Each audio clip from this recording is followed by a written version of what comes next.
What is up, my friends? I bet some of you guys think that I should probably stop shilling PlayStation 5 Pro. And let me be clear, okay? I am pretty impressed with the PlayStation 5 Pro overall. To be completely honest with you, like I've said in many videos already, that I have bought over 387 digital games on the PlayStation platform. So the fact that the PlayStation 5 Pro can actually be used to upgrade and enhance the experience for a lot of those games, that means that for me, somebody like me buying a PlayStation 5 Pro absolutely makes sense. And, you know, I'm not gonna quit being happy about the experience that I've received from my PlayStation 5 Pro just because some of you guys are not feeling as enthusiastic or optimistic about it as I am. Now, that doesn't mean that I don't listen or read what you guys say and take that into consideration as I continue to make content for the PlayStation 5 Pro. I do, and I get it. I understand your concerns, your anger, your frustration. I'm a gamer too, man. Like I absolutely wholeheartedly believe that there are some people out there that just have essentially lost the ability to be happy about gaming. And I mean, it's a lot of that has to probably do with the influences that we have in our lives. A lot of that has to do with the, maybe our financial situation at the time. A lot of it has to do with just the fact that like some games are just not being made in a way that harkens back to the good old times, to the stuff that we used to know, the stuff that we used to love. So I get it. I do. There's a lot of stuff out there. And to be completely honest with you guys, over the last couple of years, had I not had the ability to jump onto sim racing games and fully enjoy that experience, and I use sim racing really as my reboot period so that I can jump into those. I can jump into a game, and I can literally get into a game like Test Drive Unlimited Solar Crown and just drive around the map and fully satiate my hunger or my need to just be in a virtual world, exploring and having fun. So I get it. I do. I understand, a lot of the, there's a lot of, it seems like there's a lot of negative energy toward gaming these days. And with so many developers out there, with so many different types of games, with so many competing platforms, it really does kind of like, there's just so much, and not everybody has that ability to focus on everything or to have everything. And, guys, a couple of years ago, during the early days of this channel, I bought a PC and I started gaming on PC.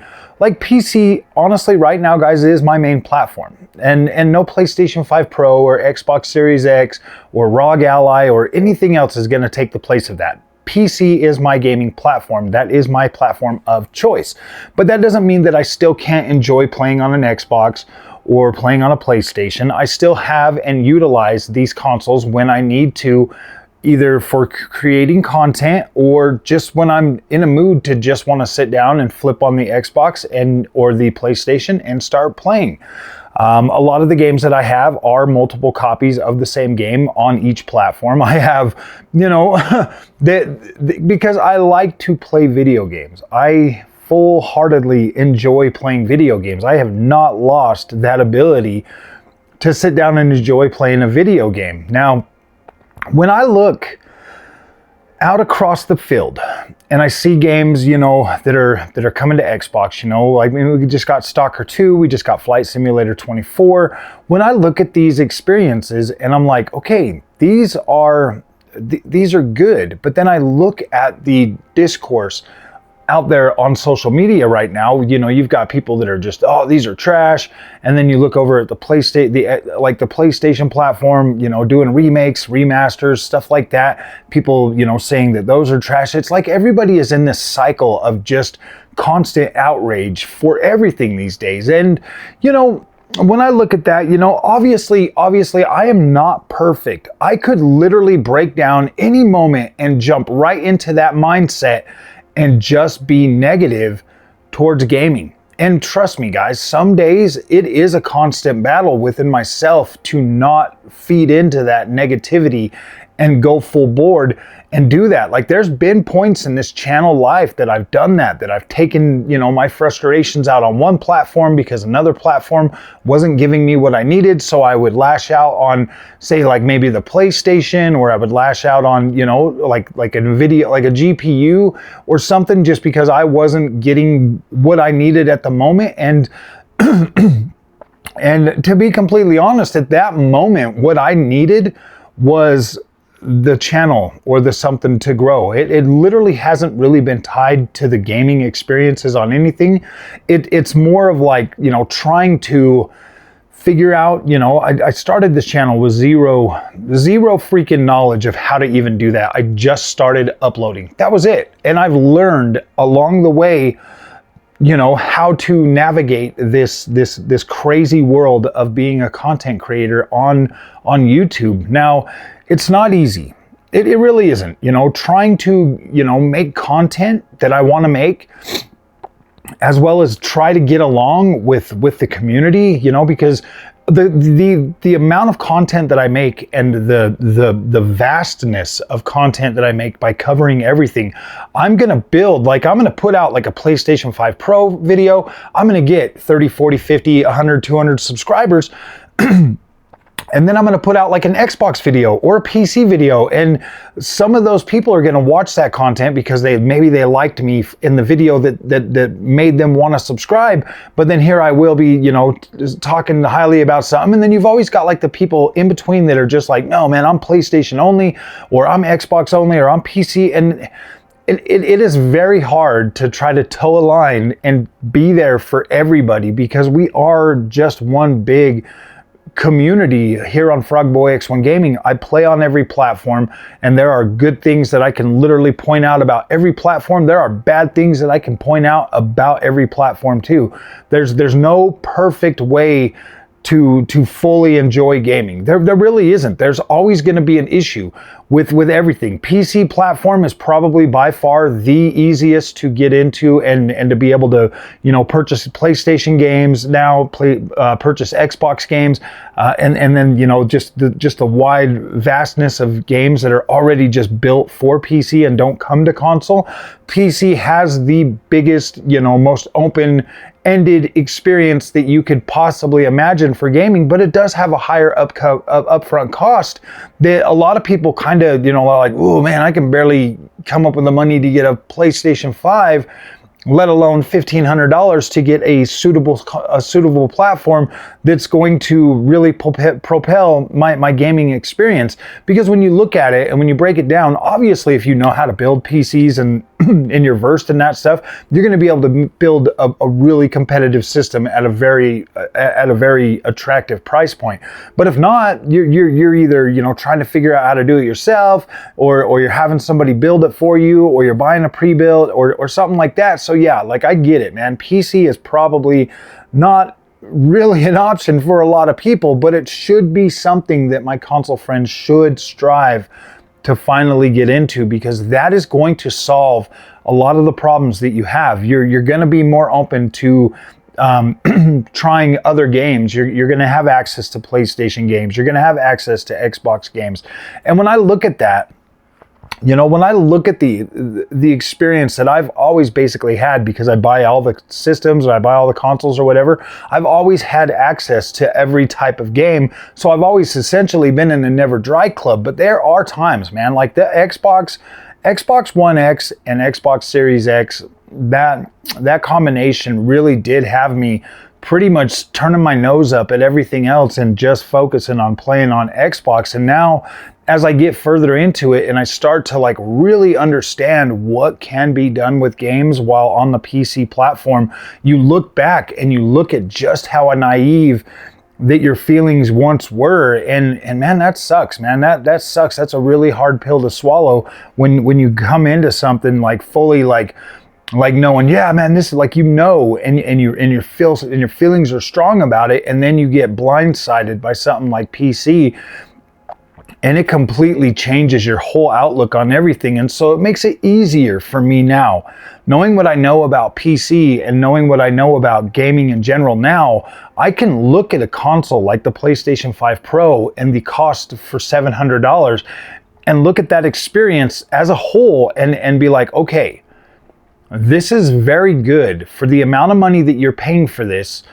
In my case, because like I said, I have 387 games on the PlayStation 5 platform, already on the PlayStation platform. So when I look at that, and I've been downloading a bunch of different games and I've been trying out a bunch of stuff and I've been looking at that experience overall, and I'm like, wow, this is good. Like, this is 100% in line with what Xbox Series X started doing for our games on the Xbox platform. Xbox Series X is still a viable option. It would be nice if Xbox would do something in line with what PS5 Pro is. Maybe give you some more GPU power. Bring in, some dedicated machine learning and help you kind of push it across that board.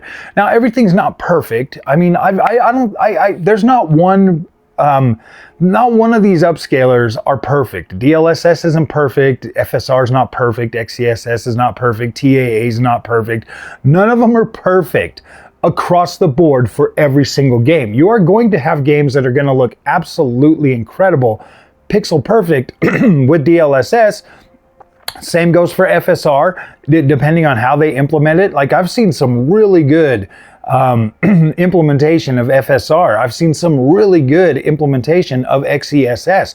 Now, the one thing that I would like to do eventually is get myself a Battle Mage card from Intel and try XeSS on an Intel build so that I can fully understand and fully see what that platform is capable of. Because as a gamer, man, I like playing video games. I do. I don't necessarily think that the end-all be-all should be the upscalers, but when you've got technologies like upscaling and frame generation and all of that stuff, if you go back across time and you kind of look at like each generation of PC before upscalers and frame gen, you see that like the experience would get to a point and it was like, oh man, you can't really push further past that. Like, you were deadlocked at like that generation, like the newer stuff would come out and you would slowly start to see your GPU performance chip away, and you would be like, dang man. So it's like you were constantly feeling like, oh my gosh, I need to upgrade. Well, the invention of whether you like it or not, whether you like upscaling or not, and trust me, it took me a while to kind of finally just start falling behind and being like, all right, whatever. And I found something that works for me. Like, I found a solution that works for me. Instead of going for the top resolution, which is 4K, I settled on 3440 by 1440p ultra wide, like so that I can, not only make my GPUs last longer, but I'm able to utilize other technologies like virtual super resolution, or in NVIDIA's case, it would be a DLSR or whatever, where you can run the game at a higher resolution. Like, say you've got a game that runs really well on your GPU at 4K. You get really good high refresh rate. It's just great. Like, it performs perfectly. You don't have any issues. Well, you can still run that at that resolution, then downsample to 1440p, which looks, in my opinion, it looks better. You won't need like DLSS or FSR or any of that stuff, because that's gonna like downsample that image and give you better overall image quality, which makes the overall the game look better. It just looks better. You don't get like the AA or any of that kind of stuff that makes your like the videos look shimmery, or your game looks shimmery or anything like that. You just get like a pixel perfect overall image quality. So that is in turn a better option for me to any upscaler. But you also can continue to still use upscalers and still downsample, which in turn like gets rid of the the glitches or the bugs or the inconsistencies that you would have from using like that upscaler. Like, say you're upscaling something to 4K and then you get like the shimmering or you get like the flicker or something like that. Well, if you're downsampling to a lower resolution, you're getting even more image quality. So I know that it might not make sense, but like if you want like that higher density of image or pixel density that you get with like 4K, and then be able to downsample that to a 1440p monitor, because it adds to the overall denseness of the image quality. So in my honest opinion, I think it looks significantly better. And you got to experiment with PC, and that's the beauty of PC, is you get that ability to experiment. And I would recommend, if you do have access to a PlayStation 5 Pro, get Callisto Protocol, run it at the 6K at the 30 frames per second, because it runs up to 6K and then it will downsample to 4K, and look at what that does to the overall image quality of your game, just how much more dense the overall image quality looks. It looks incredible, my friends. Once GPUs get to a point where I could run at 8K and then super sample or downsample down to 4K, then that would be the point where I'm like, okay, it's time to go to 4K. But right now, a 1440p ultra-wide OLED monitor looks absolutely beautiful. It looks insanely good. You can barely tell a difference from 4K to 1440p. Like it really just still continues to produce a sharp image quality and still look absolutely incredible. So I get it, my friends. I understand that you guys probably are getting a little bit sick of me shilling the PlayStation 5 Pro. And I'll say this in closing, that like the PlayStation 5 Pro serves a niche audience of gamers that just want that extra bit and they don't really mind paying for it. I've heard a lot of people say that it's not that big of an upgrade. I personally believe it is. Like, I do think that this is a good enough upgrade to ask for that extra $200 or whatever it is above the original PlayStation 5. If PlayStation is going to continue selling the base PlayStation 5 model at $500, the extra $200 for an extra terabyte of storage, 45% more power, PSSR, I think that's a fair, reasonable price. But if they're going to drop that other one to like $300 or around that, then yes, the PlayStation 5 Pro should drop in price. I don't think it should be any more than $200 more than the base PlayStation 5. To be completely honest with you, I think that $200 above what you're getting with a base PS5, that is a fair upgrade price for what you're getting. I do think that's fair. When it comes to the disk drive, guys, I buy my games digitally. I stopped buying games at, I think, Uncharted 4 was the last physical game I've ever bought, unless it was on a Nintendo Switch. That's it. That's the last one I've bought. And since then, I have bought all digital games. So yeah, I completely understand that the extra added cost of buying a disk drive for your PS5 Pro, yeah, I mean, Sony wants to make money off you. They're running out of new people that are buying consoles. Like, I get it. They are starting to get to a point where they have to heavily monetize the people that are still there in the ecosystem. And like I said, the only way out of that is to go PC. If you want to stay there and continue to be monetized in the PlayStation ecosystem, nobody's stopping you from doing that. But for you to push back against that, you got to understand what you're asking for. There are not enough new young people coming into the console market. There's just not enough of them.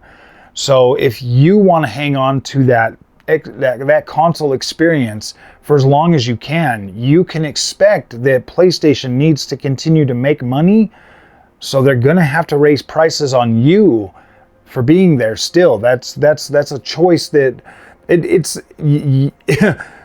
don't think PlayStation or Xbox or any of these things have a choice. That's why Xbox is fully invested in completely just blowing up the console experience and just putting their games everywhere, because they see the writing on the wall that there's just not enough people coming into that closed off console ecosystem. They want more. And I think PlayStation's going to get there soon too, but to be upset about them having to charge you more for more power, I don't know if there's, and that's just me. Like, I'm thinking about PlayStation as an ecosystem, as a company that I love, and I enjoy playing their games. And then I look at it realistically from like a business perspective versus, just a consumer perspective. And it makes sense to me. It's like, who else is gonna buy this stuff? It used to be like, the more of something that sells, the cheaper the price can come down because it's cheaper to make it, stuff like that. Well, that's not like that anymore. Nobody's buying these PlayStation 5s like they used to in generations past. They're just not getting to a point of saturation to where they can, to where the prices can remain low. So yeah, I don't know what to tell you. If PlayStation 5 Pro is not right for you, my friend, you don't have to buy it. You don't. You can stay with the base PlayStation 5, which is more than good enough. In my opinion, I would recommend getting a 1440p monitor for your original PS5. It really does look incredible. It will enhance your experience. Just getting the right proper, just getting the proper resolution for the machine that you've got. You got to understand, if you want 60 frames on PS5, that's pretty much a 1080p mode. If you are okay with 4K 30, it's usually pretty good at doing that. So you just have to get the proper screen display to take advantage of the PlayStation 5 in its original form, or you can utilize the PlayStation 5 Pro and the new features that it has to fully utilize that on a 4K screen. Everything's not perfect. Not everything's perfect. I mean, there's obviously inconsistencies with the way that PlayStation's PSSR is performing right now. And in the greater scheme of things, on all the games that I've tested, I just bought a bunch more games yesterday, some Star Wars Jedi Survivor, some, Crew Motorfest and some other games. And I'm sitting here and I'm playing them, Test Drive Unlimited Solar Crown. And I'm playing these games and I'm looking at them and I'm like, this is fine. Like, these are fine. Like, if I was to sit down and play these, I'm not upset with the way they look. And I've seen all of these games on PC at max settings. And I'm like, yeah, these look fine. I've seen Star Wars Jedi Survivor on multiple different GPUs. I've seen it on Xbox. I've seen it on PS5 Pro now. And I look at it and I'm like, this looks fine. So you get a little bit of blurry bush. You do get some blurry bushes, but in the grand scheme of things, like the amount of time that I spent on Koba versus the rest of the game, I was just like, yeah, I don't know if it's really going to be that big of a problem going forward. That whole first stage looked absolutely incredible. You get to Koba, and usually like the rock faces and everything look pretty dang good. So, I mean, if you can just ignore the bushes, I think you'll be all right. I mean, when you would jump and flip on Xbox, you would literally see like the image break up around Cal. And it doesn't do that no more. It's a lot smoother, a lot cleaner image quality, and the gameplay is smooth. That's the one thing that probably matters the most, is your gameplay feels a lot better. So, yeah, guys, I know that like I said, I know a lot of you guys think I should stop shilling for the PlayStation 5 Pro, but I'm still happy with it. I'm still content with it, and I see that I want to make content for it. I want to be excited about it. I want to be happy for it. And I want to make content for the people that, that are, that probably think more like me. They're just like, okay, everybody else is saying it's trash, but this guy's liking it. He's got a full-on PC. He says it's good.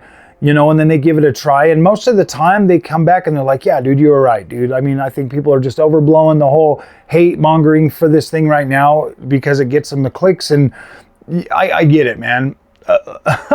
It's YouTube. It's online. The more, the angrier you are, or the more controversial you are towards stuff, the more clicks you get. Why do you think? Yeah, it's crazy. I've tested this multiple times, and it always seems to like, yeah, just the title can get me significantly more clicks. So yeah, I get it.